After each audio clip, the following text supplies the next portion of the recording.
Olá, minha Paraíba, Rede Verdade, começando agora pela sua TV Arapuã. Que bom encontrar você nessa sexta-feira, dia 7 de abril de 2023, em plena Semana Santa, em plena sexta-feira da Paixão, poder estar aqui com você acompanhando nossa programação. E no programa de hoje eu tenho a alegria de ter aqui conosco para partilhar um pouco da sua vivência, do seu mergulho espiritual, da sua palavra, o pastor da Primeira Igreja Batista aqui de João Pessoa, Estevão Fernandes. Pastor, muito boa tarde, obrigado pela sua presença aqui nessa sexta-feira. A minha honra, Deus te abençoe. Amém. Abençoe todos que estão ligados aqui. Na verdade, né? Eu gostei do foco da verdade, nessa sexta-feira santa, essa sexta-feira especial em que a gente para pensar nele, o caminho, a verdade e a vida, Jesus Cristo. Que bom. Pastor, o senhor esteve conosco, inclusive, durante a semana, acho que foi na terça-feira, né, no rádio, e falou também ali para os nossos ouvintes aqui da Arapuã FM, mas queria que nessa sexta-feira o senhor pudesse nos trazer, diante de tantos significados, de tantas mensagens que a própria Semana Santa nos traz, o que o senhor destacaria, o que o senhor colocaria como principal para se compreender? Se a pessoa não compreender nada, é esse ponto principal. Muito bem. Há duas datas que eu acho que o silêncio é muito solene, os dois. Finados, o silêncio da saudade. E Sexta-feira Santa, o silêncio do Calvário. Da gente olhar para a cruz e pensar, tanto amor. Por que Deus me amou tanto? Então, essa é uma data de amor. Um amor que fala, que traspassa os séculos. Um amor que traspassa religiões, templos, catedrais. Chega ao coração da gente. Então, para mim, a grande essência dessa data é pensar no amor de Deus, sentir-se amado, sentir-se ligado com o Criador, que na verdade tudo foi por amor.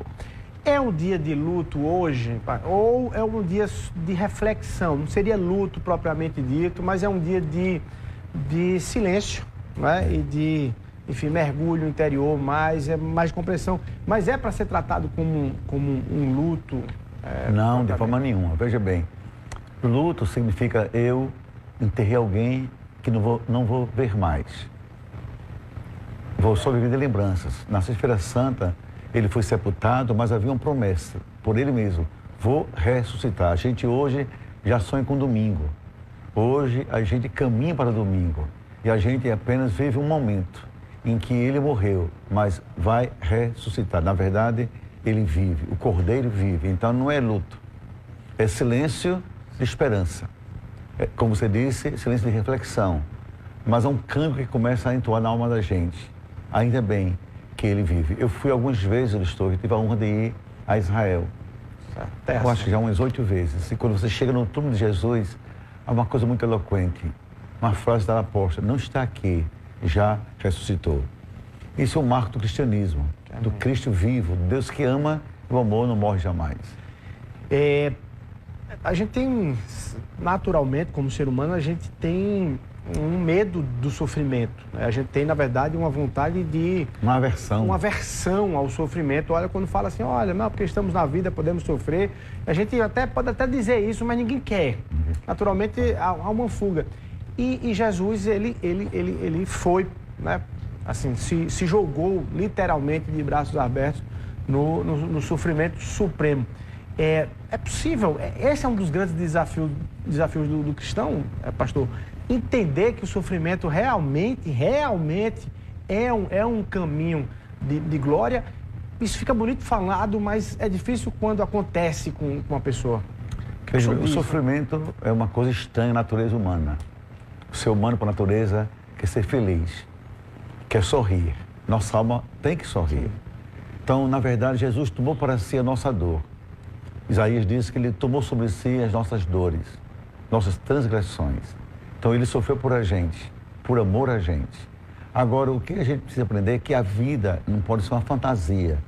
A vida requer também renúncia, ponderações e às vezes ela é regada com lágrimas e com dores. Imagina os dois num casamento sem dores. É uma fantasia do lua de mel. Imagina uma amizade sem contratempos. É uma relação de conveniências. Imagine você pensar a vida sem essa gangorra. A gente sofre, a gente sorri, a gente lamenta e a gente celebra. Isso é a vida, é a vida. Eu falei desse desafio do cristão de compreender a questão do sofrimento, mas tem um outro também que Jesus também nos ensina muito e nos ensina, inclusive, pregado na cruz, é de não reagir da forma ou da mesma forma pela qual o inimigo provoca. O mundo reagiu em relação a você. Isso é muito difícil, né, pastor? Assim, muito difícil, né? Olha, eu digo sempre assim, é muito fácil, nominalmente, claro. Entendo vocês, queridos, que estão nos ouvindo. Você dizer, eu sou cristão, eu sou protestante, eu sou católico, eu sou espírita, ou ter o meu caminho. Difícil mesmo é dizer, eu sou de Jesus.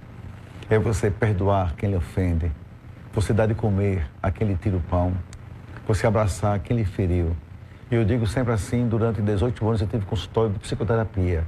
Eu dizia assim aos meus pacientes, se tem na vida algo difícil, é perdoar. É retribuir com amor quem nos faz sofrer. Mas isso é um desafio. É um desafio muito grande. Se pegar um caso que aconteceu na quarta-feira, né, pela manhã, aquela tragédia, um homem invade uma creche, mata ali 4 criancinhas, deixa outras feridas. Para um pai e para uma mãe que perdeu o filho naquela situação, perdoar um ser humano como aquele é um desafio. É um desafio. Leva um tempo, mas se for realmente cristão, vai perdoar. Agora não pode ser assim. Não é um passe de mágica. E hoje a gente vive esses desafios constantes de pessoas que nos ofendem e a gente é chamado a perdoar. Agora o perdão tem que ser uma coisa consciente, liberada primeiro, espiritualmente firmada em Cristo. É como Deus nos perdoou, assim também nós devemos perdoar uns aos outros. Deus é o padrão, porque eu só estou aqui lhe falando, só estamos aqui conversando que um dia Deus nos perdoou, nos amou. Esse desafio é todo dia. Por isso Jesus disse, quem quiser ser meu discípulo, todo dia, negue-se a si mesmo, tome a cruz e siga-me. Isso é todo dia, não tem outro caminho. Nesse tempo todo, pastor, dessa sua vivência e de entrega, o que está acontecendo com o mundo? Essa é uma fala assim, dizer assim, o mundo já foi melhor, não é? Não. Ao longo dos séculos todos e dos milênios não tem essa coisa de foi melhor, foi pior. Mas dá uma impressão de que a humanidade está um tanto quanto mais desgastada de si própria ou não? Você tem essa impressão ao longo dessas décadas de caminhada? Olha, eu sou uma pessoa muito otimista e também com os pés no chão. Eu sempre tenho também uma visão mais sociológica do mundo. A gente vive um tempo chamado pós-moderno. Nesse tempo pós-moderno, algumas marcas são terríveis. Uma delas é o individualismo acerbado. Outra marca é a desconstrução de valores e de verdades. Então, é como se o mundo vivesse um tempo de liquidez, está se desfazendo. Bauman diz assim, é um mundo líquido. Agora, eu acho que, Torres, que é o desafio nosso de entender o mundo em nossa época. Eu acho que ele nunca foi pior, nem foi pior. Ele é vivido em cada geração. Agora, nós é que podemos ser piores ou melhores. Por exemplo, se eu for melhor, meu mundo melhora. Se eu piorar, tudo ao meu redor piora. A gente exala, a gente ou veneno ou perfume. A gente espalha o amor ou o ódio. Então, o nosso mundo interior é que tem que ser mudado. Porque fora de nós não há mais controle. Agora, é claro que a economia, a cultura, a política transformam o mundo num caos. Mas o mundo de verdade está dentro da gente. Esse pode ser melhor a cada dia. Agora, numa visão de Brasil, por exemplo, nessa caminhada cristã, o brasileiro está vendo a Semana Santa de forma, enfim, um tanto quanto mais insignificante. Assim, secularizada. Por exemplo, alienação é um termo que a gente usa muito em filosofia e sociologia. É você não se dar conta da sua própria realidade. Então, quando eu digo assim, Feliz Páscoa, o que eu estou dizendo? Será que se resume ovo de chocolate? A uma visita e a um pedaço de peixe bem frito? Ou aproveitar o feriado. O feriado que é Feliz Páscoa. Então, se não tiver algo a ver com Jesus, não tem Páscoa. Então, aí você colocou muito bem colocado. O mundo secularizado. Hoje, cada vez mais, a religião tem menos valor, tem menos espaço. Os templos lotam, mas os corações estão vazios. A gente procura igrejas, mas poucos procuram Deus de verdade. Talvez, às vezes, Deus esteja muito mais fora do templo do que nos templos. Ou nos move a culpa, ou nos move a consciência. Mas nem sempre Deus está nos templos.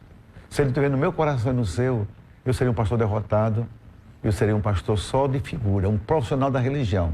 Mas Deus é muito mais que isso. Olha aí que fala, olha que chamamento o senhor está fazendo de profundidade numa sexta-feira como essa, pastor. E aí não tem como eu não lhe perguntar sobre, ao mesmo tempo que eu lhe pergunto sobre os cristãos que vão se distanciando da Semana Santa, olhando para ela como um feriado que dá para viajar e dá para curtir, e ao mesmo tempo eu lhe pergunto, ao contrário, numa via contrária, de um avanço muito grande de igrejas, e aí eu não quero falar em denominações, estou falando no geral, de quem usa a fé exageradamente, comercialmente. A gente vê alguns casos tão absurdos que acabam contaminando quem tem uma caminhada correta. Como é que o senhor está vendo isso? Assim, figuras e pessoas que se dizem líderes religiosas, mas que pedem Pix para isso, para aquilo, com prazo de validade para aquela sua promessa ser cumprida, que vende terreno no céu, enfim, aquela história toda que Jesus já condenou desde o tempo, né? Já dos tempos, Mas olha só, o nosso mundo é capitalista. E quem rege nosso mundo são os valores do capitalismo. Do lucro fácil, do lucro constante e do lucro sem ética nenhuma.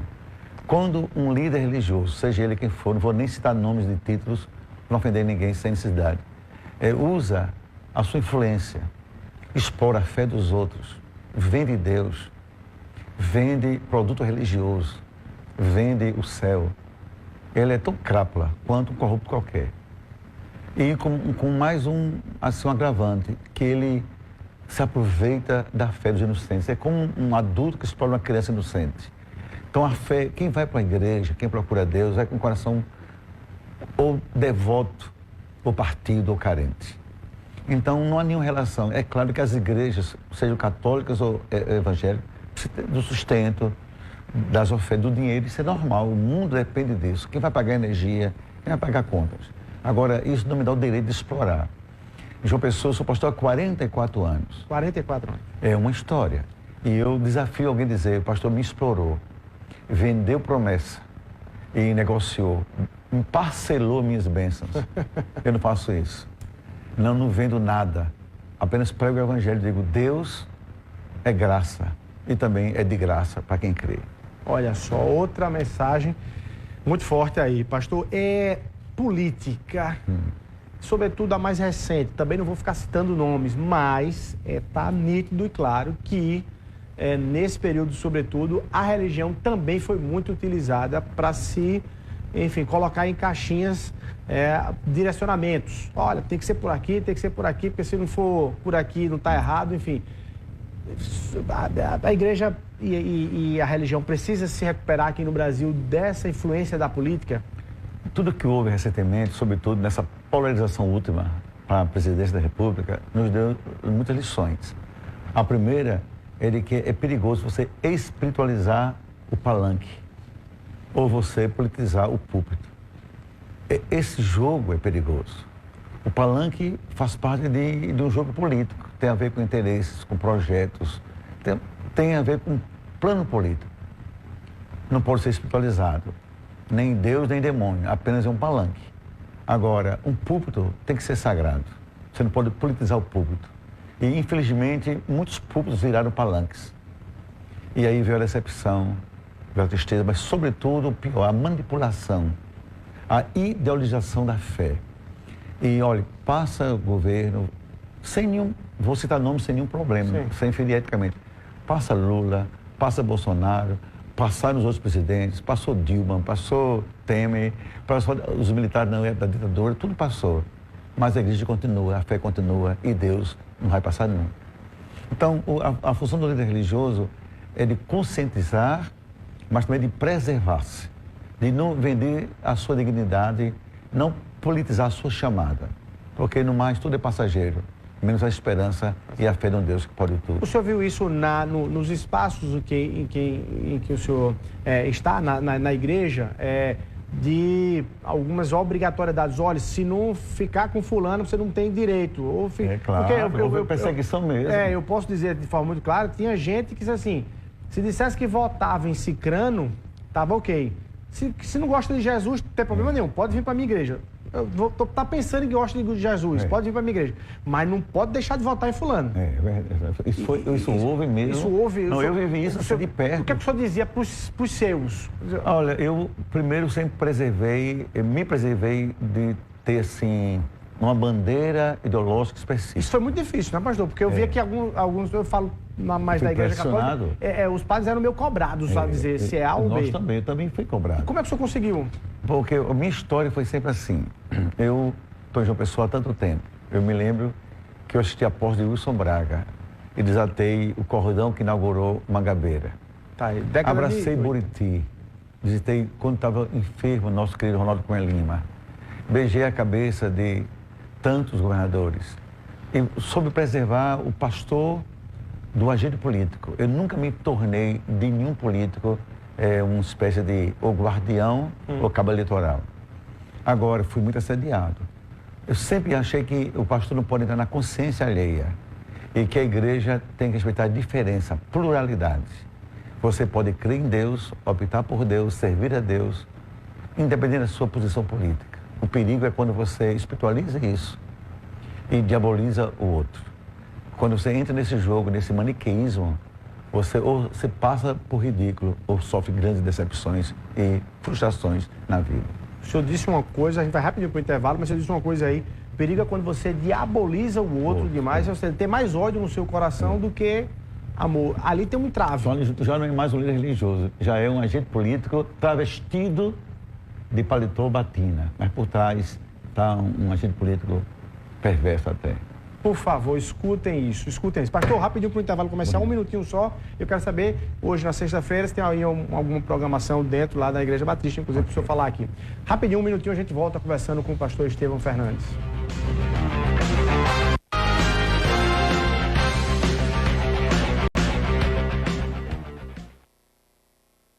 Estamos de volta aqui no Rede Verdade, nessa sexta-feira da Paixão, conversando com o pastor Estevão Fernandes, ouvindo aqui um pouco das luzes que ele tem para trazer de reflexão num momento como esse. Pastor, como é que está a programação hoje, sexta-feira, da Igreja Batista, só para a gente poder acompanhar, quem acompanha tudo? Nós temos toda uma sequência, nossa programação, ela não coincide com os ritos católicos, embora a festa seja cristã e a gente respeita os ritos católicos. Mas hoje nós convidamos o povo a ficar em casa, a ler o Evangelho, a juntar a família e ver sobre a paixão de Cristo, de quando ele entrou em Jerusalém, em cima do jumentinho, até ser traído por Judas, depois ser jogado o tempo todo entre Pilatos e Herodes, trocado por Barrabás, ido para a cruz e morreu por a gente. Amanhã, no sábado, temos uma grande peça. O teatro da igreja tem mais de 100 componentes, com a voz, inclusive, do famoso Cid Moreira. Olha aí. Que emprestou a voz para fazer o papel de Deus. Chama-se Nos Bastidores da Ressurreição. A gente espera 2.000 pessoas no Espaço Gospel. E no domingo, às 6 da manhã, olha só, 6 da manhã, é o culto da ressurreição. A gente quer viver aquela emoção daquelas mulheres santas que foram ao sepulcro e acharam a pedra removida. Então a gente vai cantar, vai louvar a Deus e vai cantar assim, Ele vive. Porque Ele vive, eu posso crer amanhã. Tudo no Espaço Gospel, ali na Rui Carneiro, e todo mundo é convidado. Que bacana. Essa do sábado de amanhã, de que horas? Começa às 7h30 da noite e vai até às 21 horas. Aquilo é um espaço, um local para quantas pessoas? Ali, precisamente, bem folgado, 3.000 pessoas. 3.000 pessoas. Na pandemia, a gente divide os cultos, colocou 1.000 cadeiras, né? Que são 3 horários. Mas já está na capacidade total agora? Plena. Plena capacidade. Pastor, a igreja que prega e não age, que proporcionalidade o senhor dá a isso? Chama-se incoerência, né? É a mesma coisa de quem fala e não cumpre. Quem é como um político que vive só de palanque. Certo. E o povo fica de cobrança. Então, acho que a igreja, aqui na Terra, ela tem que ter 3 coisas. Ela é os pés de Jesus, ela é as mãos de Jesus, ela tem que ter o cheiro de Jesus. Ela tem que refletir onde ela chegar, a graça, o amor de Cristo. Então, se ela não fizer isso, ela é apenas um prédio, um templo, ou quem sabe até uma organização, e por trás disso, outros interesses não, entre aspas, republicanos, não cristãos. Então, a igreja tem que viver o amor de Deus, pregar a graça de Deus e espalhar onde está o cheiro de Jesus Cristo, o Cordeiro de Deus, que tira o pecado do mundo. Tá aí, pastor Estevão Fernandes, queria agradecer sua presença aqui no De Verdade, fazer até um testemunho pessoal, o senhor esteve com a gente durante o rádio, o senhor disse, pastor, dá para dar algumas entrevistas aí, o senhor está aqui numa sexta-feira, na verdade o senhor disse naquele momento para mim, eu estou aqui para dizer sim para todos os convites que tem ao longo dessa semana, se colocado à disposição para poder falar e poder compartilhar um pouco para quem nos acompanha. Muito obrigado. Eu posso dar uma palavra última? Sim. Para você que está nos vendo e ouvindo, ligado aqui no Sistema Arapuã de Comunicação. Olha só, Feliz Páscoa. Nessa linda Sexta-feira Santa. Chore hoje com Jesus. As dores dele por você. E no domingo, cante, pule, dance, brinque, celebre. Sabe por quê? Ele vive. Porque ele vive, a esperança não morre jamais. Feliz Páscoa. Deus abençoe vocês. Bom demais. Feliz Páscoa, pastor Estevão Fernandes. A você, o nosso abraço, uma feliz Páscoa. Muito obrigado pelo carinho da sua audiência. Um ótimo e abençoado final de semana. Até segunda, se Deus quiser.